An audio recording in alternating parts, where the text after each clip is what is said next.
नमस्कार, मेरा नाम है अल्तमश खान और आपका स्वागत है तासीर न्यूज़ की एक्सप्लेनर सीरीज़ में, जहां पे हम बात करेंगे बिहार विशेष सर्वेक्षण अधिनियम के बारे में, जिसे कि अंग्रेज़ी में बिहार स्पेशल सर्वे एक्ट भी कहा जाता है।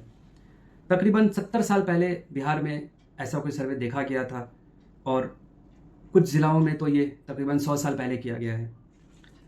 अब इस सर्वे को लेकर के लोगों के बीच में काफ़ी भ्रम है, काफ़ी कई तरह की अटकलें और बातें बनाई जा रही हैं। इस सर्वे को लेकर लोगों के बीच काफ़ी भय भी है सर्वे को लेकर के, इस सर्वे से उनकी ज़मीन ना हड़प ली जाए। अब बात करते हैं बिहार विशेष सर्वेक्षण अधिनियम एक्ट के बारे में, जो कि 2012 में लाया गया। 2019 में इसके अमेंडमेंट की गई और 2021 में पायलट प्रोजेक्ट के तहत तकरीबन 5,000 गाँवों में इस सर्वेक्षण का काम शुरू किया गया। इसके बाद 20 अगस्त 2024 को बिहार सरकार ने ऐलान किया कि यह सर्वेक्षण पूरे बिहार प्रदेश में किया जाएगा, जिसका कि सरकार का कहना है कि तकरीबन ये 1 साल से 1.5 साल के अंदर अंदर इसको पूरा किया जाएगा। अब सवाल ये है, आज हम इस विस्तार से इस बारे में बात करेंगे कि इस सर्वे में क्या सबसे महत्वपूर्ण चीज़ें हैं, ये सर्वे क्यों विशेष है, इस सर्वे में किस तरह के दस्तावेजों की ज़रूरत पड़ेगी आपको, इस सर्वे के लिए आपको किस तरह के अधिकारियों के पास, पदाधिकारी के ऑफिसों का चक्कर लगाना होगा या नहीं लगाना होगा, इस पर भी बात करेंगे। और साथ साथ ये भी बात करेंगे इस सर्वे से किनको खतरा है और किनको घबराने की कोई बात नहीं है। तो सबसे पहले सवाल ये उठता है कि ये स्पेशल सर्वे एक्ट क्यों है, क्यों ये स्पेशल है, क्यों ये विशेष है। इसके विशेष होने की सबसे बड़ी वजह ये है, ये पहली दफ़ा बिहार में एक डिजिटल सर्वे हो रहा है। This survey is completely digital in a sense that इसमें कुछ ऐसे उपकरणों का इस्तेमाल हो रहा है जैसे कि ETS, जिसे कि इलेक्ट्रॉनिक टोटल स्टेशन मशीन कहा जाता है, जिसके तहत मास लेवल पर सर्विस किए जाते हैं। बिहार के बाहर कई राज्यों में ऐसा इस्तेमाल किया गया है, दुनिया के कई कोनों में भी इसका इस्तेमाल किया गया है। दूसरा, इसमें DGPS का इस्तेमाल हो रहा है, जिसके तहत एरियल सर्वे किया गया है। बिहार सरकार ने इस सर्वे कराने से पहले एरियल मैप्स को तैयार कर रखा है।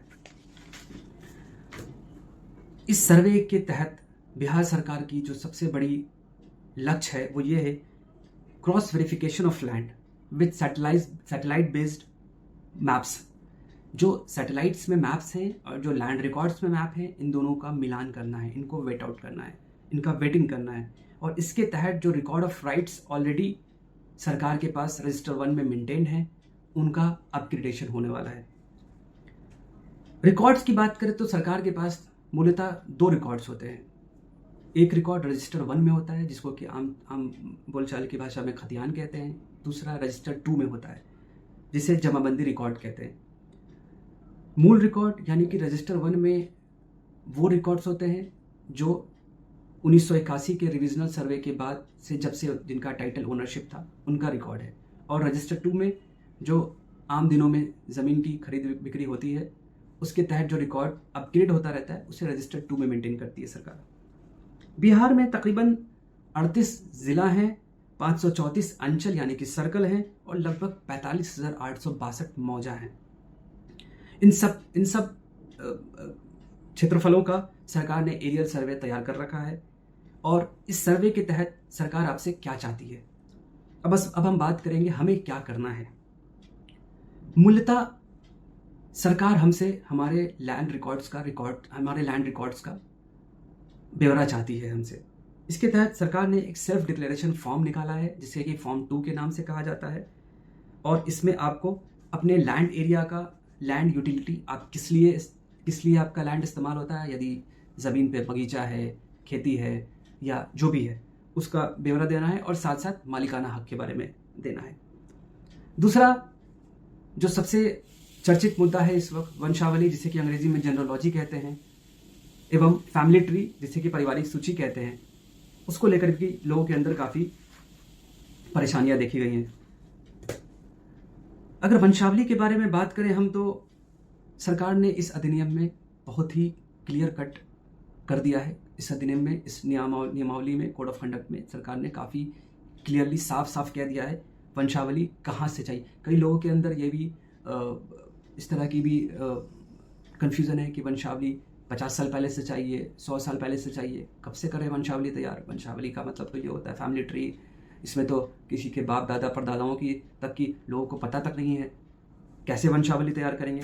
इसको लेकर के सरकार ने काफ़ी क्लियर कर दिया है इसको लेकर कि करंट डे रजिस्टर्ड टू में, यानी कि जमाबंदी रिकॉर्ड में जिसका भी नाम है वहाँ से वंशावली शुरू करनी है आपको, उसको एक्सेस मान करके वहाँ से वंशावली तैयार करनी है आपको।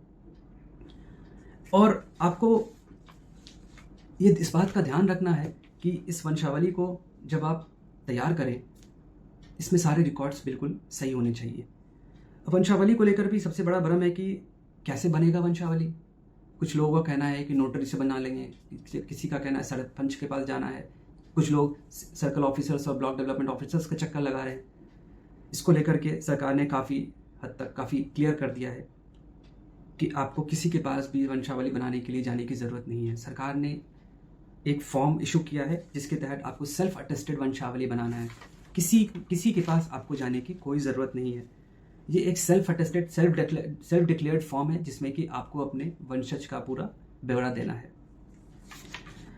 और इससे भी बड़ी राहत की बात यह है, जो लोग बिहार के बाहर रहते हैं, जो इन पंचायतों में जो कैंप लग रहे हैं वहाँ तक नहीं पहुँच सकते हैं, उनके लिए सरकार ने ऑनलाइन मुहैया कराया है।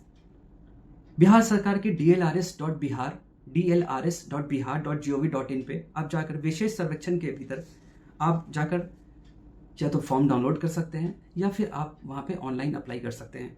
और इतना ही नहीं, सरकार ने, चूँकि इस सर्वे का सबसे मुख्य बात यह है कि ये डिजिटल उपकरणों का इस्तेमाल हो रहा है, इसलिए इसको काफ़ी हद तक ऑनलाइन भी रखा गया है।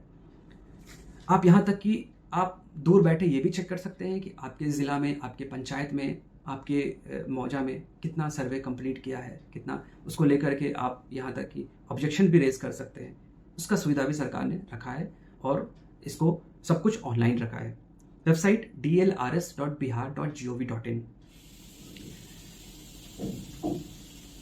और सबसे परेशानी की बात यह है कि जिनके पास कागज़ नहीं है, कुछ गांव में ऐसे भी खरीद बिक्री इस ज़माने में होते हैं जब जो मौखिक होते हैं, जिसमें परदादा ने, दादा ने आपस में मौखिक रूप पे ज़मीन का खरीद बिक्री किया हो।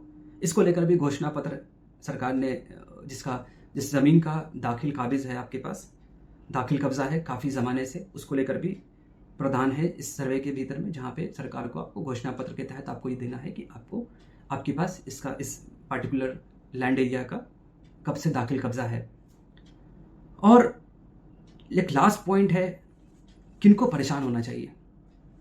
तो परेशान उनको ज़्यादा होने की ज़रूरत है जिनके टाइटल ट्रांसफ़र में इरेगुलरिटीज़ हैं किसी तरह की, जिनकी ज़मीनें आज तक परदादा दादाओं के नाम पर हैं, जिनका भू लगान नहीं भरते हैं, जिन्होंने अवैध ज़मीन पे कब्ज़ा कर रखा है और जिनका रजिस्टर 2 में किसी भी प्रकार से नाम नहीं है, उनको इस बिहार विशेष सर्वेक्षण को लेकर के परेशान होने की ज़रूरत है। क्योंकि आपके पास, क्योंकि बिहार सरकार का जो मूलतः मेन लक्ष्य है वो ये है कि इस सर्वे के तहत जितने भी अवैध कब्जा हैं, जितनी भी बिहार सरकार के ज़मीनें हैं जिन पे लोगों ने अवैध कब्जा कर रखा है, जिनका टैक्स नहीं भरते हैं, रेवेन्यू टैक्स नहीं भरते हैं, उनको लेकर के सरकार अब सख्त होने वाली है। और इसके साथ उम्मीद करता हूँ मैं कि आपने इस पूरे वीडियो के माध्यम से काफ़ी हद तक चीज़ें क्लियर होंगी। इस तरह की एक्सप्लेनर सीरीज़ हम और बनाते रहेंगे। हम कुछ विशेषज्ञ को भी बुलाने की कोशिश करेंगे जिनसे हम बात करेंगे और समझने की कोशिश करेंगे। अगर इसमें भी कुछ त्रुटियां हैं तो उनको लेकर के हम बात करेंगे। बहुत बहुत धन्यवाद आपका।